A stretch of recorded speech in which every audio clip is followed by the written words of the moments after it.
A arrecadação tributária federal caiu pelo quarto mês consecutivo no Brasil, e sem dúvida alguma que isso pressiona as contas públicas. Mas eu estou vendo muita gente usar essa informação de forma enviesada. E o pior de tudo, ninguém fala sobre o real déficit fiscal brasileiro, e que é ignorado pela maioria dos economistas, e é um dos piores déficits fiscais do planeta. E é isso que eu quero mostrar para vocês nesse vídeo.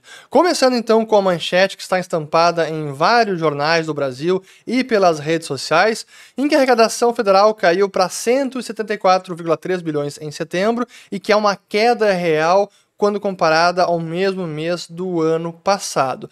Mas a verdade é que essa queda de arrecadação que tem sido verificada em vários meses, de certa maneira, já era esperada pela própria dinâmica da economia brasileira que vinha desacelerando e também que foi muito turbinada pelo PIB nominal no ano passado. A arrecadação federal foi turbinada no ano passado e isso é até um efeito estatístico, essa queda que estamos vendo agora.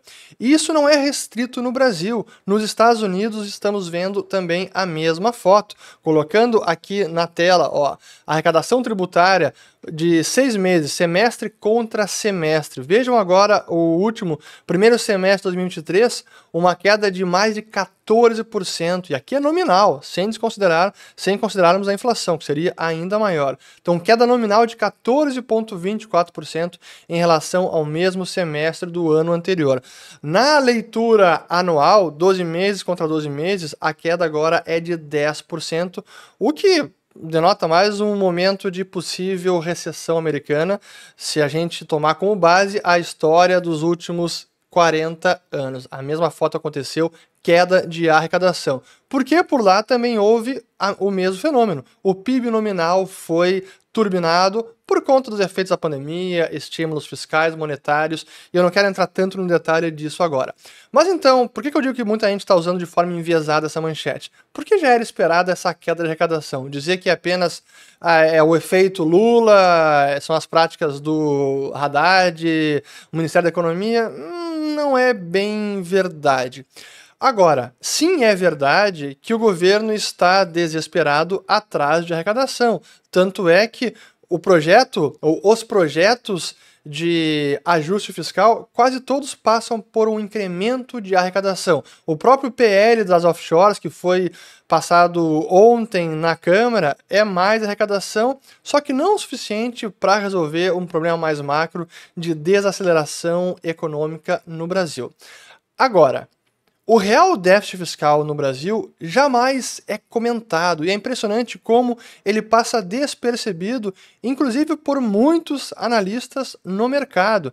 E o que é o real déficit brasileiro? Para isso é preciso explicar um gráfico aqui que eu vou colocar na tela, que mostra primeiro o resultado primário e o resultado nominal. E eu vou fazer isso bem didático, especialmente para aqueles que não conhecem nada de contas públicas. Considerando toda a arrecadação, então a receita tributária do governo brasileiro, menos as despesas correntes, que significa funcionalismo, folha de pagamentos de vários departamentos, as despesas do governo para o funcionamento, para manter a máquina operando, essas são as despesas primárias. Então, o resultado primário significa a arrecadação tributária menos despesas primárias, o que temos o resultado, que por muitos anos foi um resultado positivo, tínhamos um superávit primário, mas desde 2014, quando iniciou a profunda recessão ainda no governo Dilma, esse resultado foi quase sempre negativo, à exceção de alguns meses lá em 2021 e 2022, também por conta desse efeito estatístico. Não foi grandes mágicas do governo Bolsonaro, foi por um lado contenção de despesa e arrecadação tributária que foi muito beneficiada. Mas voltamos novamente ao território de déficit primário. Então, arrecadação, despesas, receita tributária menos despesas correntes, já estamos novamente com um déficit de mais de 100 bilhões neste ano, o que sim é um problema.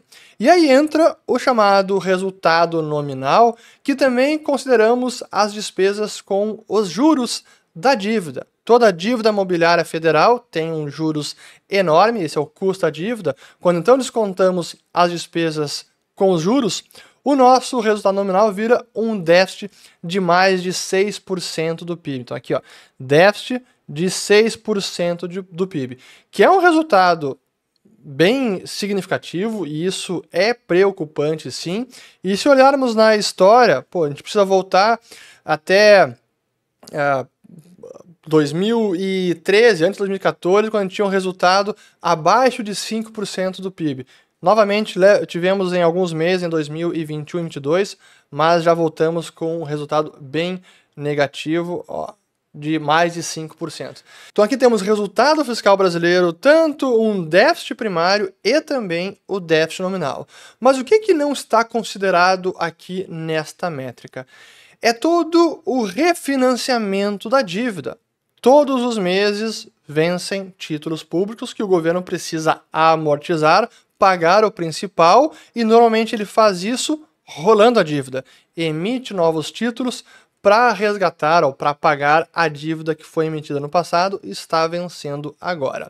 O grande problema do Brasil é que o prazo médio da nossa dívida é muito curto. A dívida vence muito rápido. Vejam só aqui que é um dos prazos médios de dívidas mais curtos também do planeta. Aqui a linha azul escura é a dívida pública imobiliária federal interna, que tem um prazo médio de 3,9 anos, e quando consideramos também a dívida pública externa, aquela emitida no exterior, em dólares, aí o prazo médio é um pouquinho maior, 7,1 anos. E aí, no somatório das duas, o prazo médio da dívida pública federal em 4,1 anos.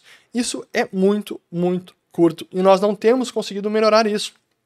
Conseguimos até 2015, mas voltou a se deteriorar e desde praticamente 21, 22 não sai desse patamar ao redor de 4 anos. Países como Inglaterra têm mais de 14 anos de prazo médio de dívida. Outros países na Europa também. Estados Unidos, que é um dos menores, mas aí tem a ver até com o dólar ser a moeda de reserva, mas tem um prazo médio acima de 6 anos. O Brasil não. Então, todo ano ele precisa rolar uma montanha enorme da sua dívida. E aí, quando a gente considera esta necessidade de refinanciamento no déficit fiscal, essa é a foto. O déficit fiscal vai para 25% do PIB. E esse é o real déficit fiscal brasileiro. 1/4 do PIB. Porque essa grande diferença significa toda a rolagem de dívida que precisa ser feita todo ano. Já que vence em 4 anos, praticamente a cada ano a gente precisa amortizar 25% ou 1/4 da dívida. E aí está a grande pressão para o Tesouro Brasileiro, porque a montanha de dívida que vence a cada mês, a cada ano, é enorme. E isso também ajuda a manter as taxas de juros mais elevadas.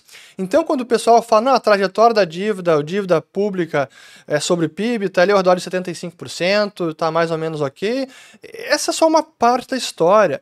É preciso entender que o refinanciamento da dívida no Brasil é um alto fardo e ajuda a pressionar as taxas de juros. E com esse arcabouço fiscal, com esse governo que não quer tocar nas despesas e terá enorme dificuldade, escutem o que eu estou dizendo, terá enorme dificuldade de aumentar a arrecadação tributária, a tendência é de o fiscal sim piorar, especialmente no momento econômico mundial de desaceleração em vários países e que no Brasil começa já a mostrar alguns sinais de que a atividade econômica está fraquejando. Mas enfim, esse era um vídeo curto para explicar qual é o real déficit brasileiro, que é sim bem pior do que os analistas imaginam. Espero ter gostado desse vídeo. Quem quiser se aprofundar mais nesse assunto, foi um tema específico do Follow the Money, vou colocar os vídeos aqui. E lembrando que estamos ainda com as vagas abertas para o Nas Fronteiras do Dinheiro, nosso novo curso com documentários sobre economia, macro, finanças e investimentos. Está espetacular. Vou deixar também aqui o link na descrição do vídeo e vejo vocês por lá. Até mais!